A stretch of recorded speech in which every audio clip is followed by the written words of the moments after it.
Добрый день, друзья! Сегодня мое новое видео для вас. My name is Natalie. On my channel Natalie Practical Russian, I help you improve your Russian. In the Russian language, there is such group of verbs, reflexive verbs. And today I will give you some common reflexive verbs about feelings and emotions. This video is for intermediate level. And I want to remind you that you can get my free book by clicking on the link below. Click on the link and I will send to you my free material immediately. Now, let's move on to the topic. Сегодня я буду говорить и показывать разные эмоции. Первое – это улыбаться. Да, я думаю, я часто улыбаюсь. И люди обычно улыбаются, когда видят что-то милое, и я думаю, люди улыбаются, когда они счастливы, когда у них хорошее настроение, да? И когда человек улыбается, это значит, он открыт для общения. Например, я слышала, что стереотип, что русские люди не часто улыбаются. Да, возможно, это правда. Если человек не знает вас, он не улыбается. Русские люди не улыбаются. Но когда они узнают вас лучше, русские люди, очень открыты. И русские люди также очень часто улыбаются. Улыбка – это реакция человека на что-то милое, на что-то хорошее. Хорошо, следующее. Смеяться. Странный смех у меня. Да. Когда мы обычно смеемся? Мы смеемся, когда нам весело. Например, ваш друг или подруга рассказывает веселую, смешную историю, и вам смешно. Или когда мы смотрим комедию, да, в комедии есть шутки, забавные моменты, поэтому мы смеемся.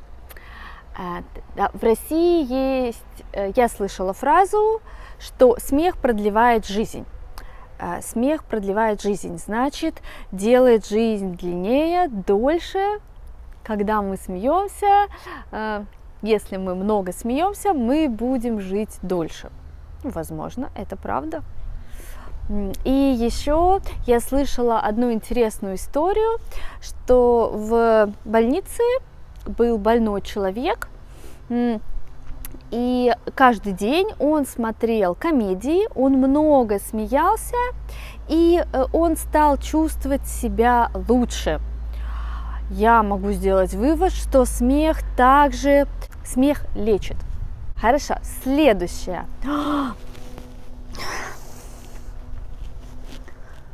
Злиться. Да, я злюсь. Я не знаю, как часто я злюсь.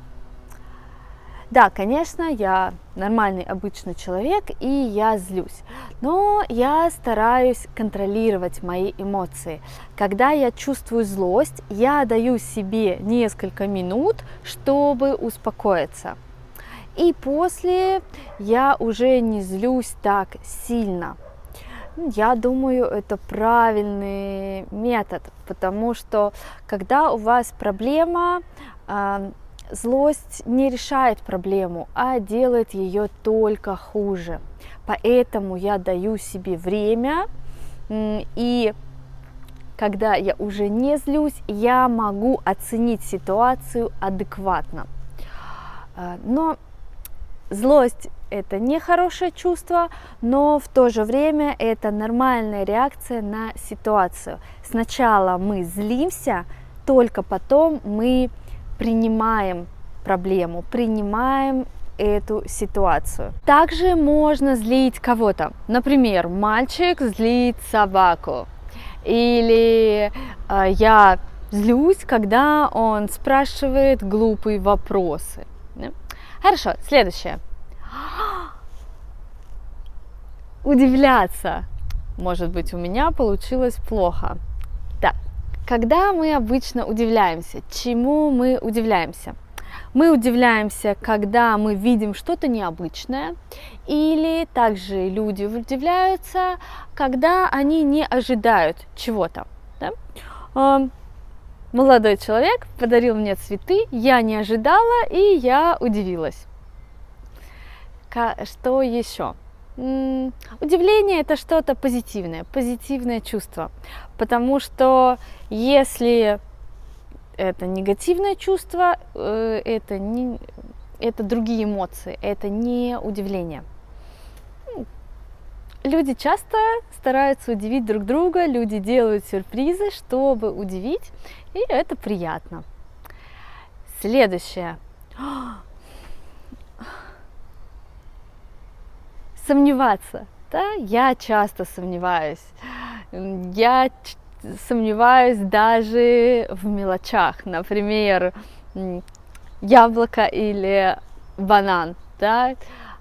Что я хочу сейчас? Каждый день мы делаем выбор, и нам надо думать, что мы хотим есть, что мы хотим делать.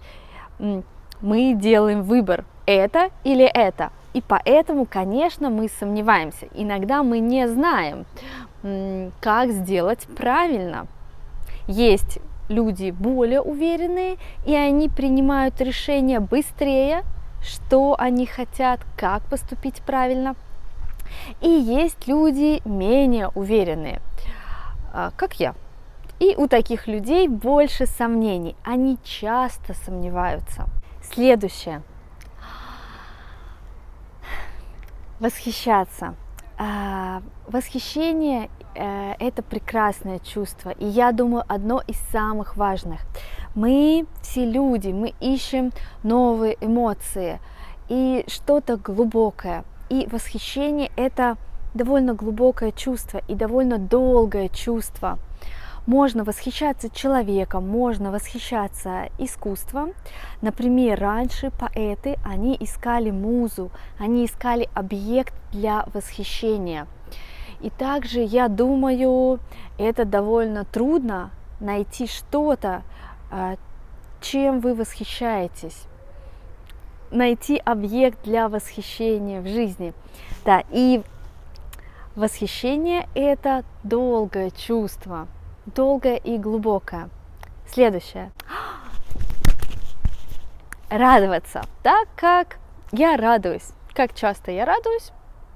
Довольно часто, когда что-то хорошее в жизни, происходит что-то хорошее, я радуюсь. Также мы радуемся, когда мы покупаем что-то новое. Например, я хотела новый телефон, я купила, и я рада. Но радость – это короткое чувство, да, эмоция, недолгая эмоция. Мы радуемся, но потом мы хотим что-то другое. И я думаю, что мы восхищаемся духовному, и мы радуемся материальному обычно, да, когда мы что-то получаем.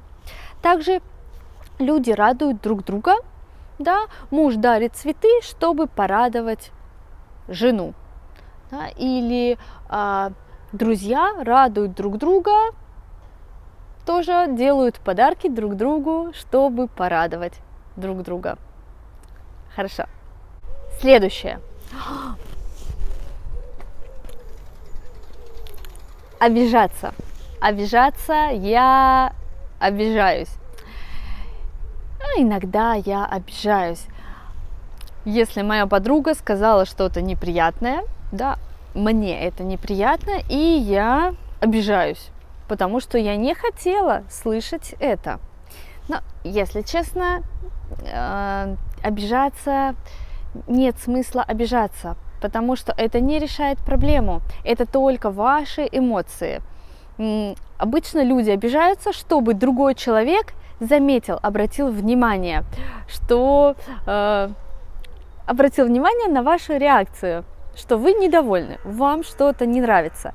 Человек спрашивает, что случилось, и вы объясняете, почему вам было неприятно.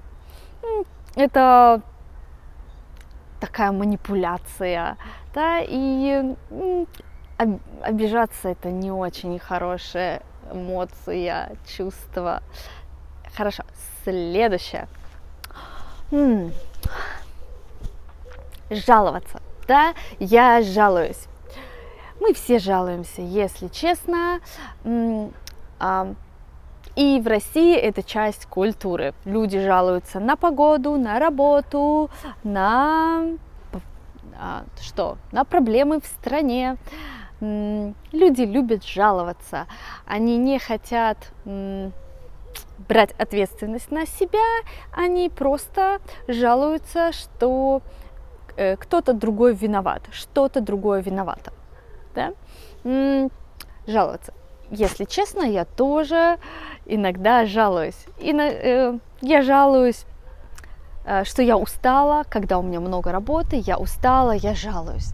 Или если у меня мало работы, я жалуюсь, что у меня мало работы, мало денег. Мы жалуемся, когда мы недовольны чем-то. Это тоже не очень хорошее чувство. И я думаю, хватит. Part of the word ся means себя. For example, злить кого-то, to make someone angry. Злиться, I'm angry. Я злюсь. Okay, let's repeat reflexive verbs. Verbs that have only the ся form. Улыбаться, улыбаться, смеяться, смеяться, сомневаться, сомневаться, надеяться, надеяться, жаловаться, жаловаться. Verbs that have both forms. Злить, злить, злиться, злиться. Удивлять, удивлять, удивляться, удивляться. Восхищать, восхищать, восхищаться, восхищаться. Радовать, радовать, радоваться, радоваться. Обижать, обижать, обижаться, обижаться. Have you learned something new today? I hope so. You can also learn how to express your feelings in Russian from my video here. There are the most useful Russian phrases such as I'm cold, I'm hungry, I'm tired, and so on. In my next video, I will give you more reflexive verbs. To get my free book, subscribe to my email by clicking on the link below. The link is in the description section. Okay? Have a good day. Увидимся. Прекрасного вам дня.